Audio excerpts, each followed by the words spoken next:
আপনি নিজের আবিষ্কার, আসলে কোনো আবিষ্কার না, এটা হলো আল্লাহর তরফে একটা নিয়ামত। Number one.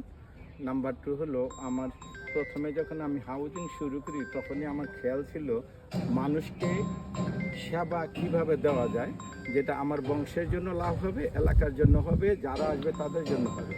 সো ওই রকম করতে যে আমরা মাশাল্লাহ সুখের ঠিকানা এখন যেভাবে পরিচিতি লাভ করেছে, সুখের ঠিকানা এসে কেউ ঠকেনি। তো ওই রকম চিন্তা ভাবনা হলো, এখানে মানুষ আম কিনতে যে ফরমালিনযুক্ত আম খায়, আমরা যদি যেহেতু আমাদের জায়গা আছে, ওদের ভবিষ্যৎ 10 বছর 5 বছর পরে হয়তো এটাকে আমরা কমার্শিয়াল করব, হাই রাইজ বিল্ডিং হবে, এই ফাঁকে আমরা এলাকাবাসীকে, আমাদের যারা এখানে আসলো 3 লাখ টাকা আমাকে ইনভেস্ট করে এখন 1 কোটি টাকার মালিক হয়ে গেছে, এরকম আমার কাস্টমারদের, স্বনামধন্য কাস্টমারদেরকে যেন আমি ভালো জিনিস দিতে পারি। যেমন আমার বাড়ির গরু আনিয়ে দেই, ঘাস খড় খাওয়া গরু, আমরা মাংস বিক্রি করি একেবারে ফ্রেশ, আমটাও ঠিক ওই রকমই ফ্রেশ। এরকম আরও আমরা, যেমন এখন আমরা বায়োগ্যাস তৈরি করেছি, আমরা গ্যাস বাসায় বাসায় দিয়ে দেবো।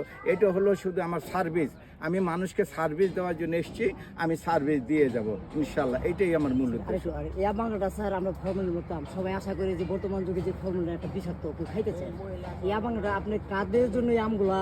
এখানে আমাদের হাউজিংয়ে যারা বসবাস করেন, যারা প্লট কিনেছেন, ফ্ল্যাট কিনেছেন, দোকান কিনেছেন, তারা আসলে যেদিন আমরা আমদানি করবো, তুলবো, ওই দিন এক একজনকে আমরা 5 কেজি করে প্যাকেট রাখবো, তারা ওই দিন 5 কেজি করে নিতে পারবে। যেহেতু আমাদের কাছে কয়েকশো লোকের অ্যাডভান্স আমাদের বুকিং হয়ে গেছে আমের জন্য, তো আমরা সকলকে 1 মণ 2 মণ দিতে পারবো না, 5 কেজি করে দেবো সবাই জন্য এই আমটা টেস্ট করতে। আর এই আমটা টোটাল আলাদা একটা টেস্ট, সেটা আপনার গত বছর খেয়েছেন কিনা, আমি খেয়েছি, এটা স্বাদ বাজারের আমের সাথে মিলে না, যার জন্য আপনারা এইরকম ভালো একটা জিনিস যাতে সবাই পায়, এটাই আমার মূল উদ্দেশ্য। ধন্যবাদ।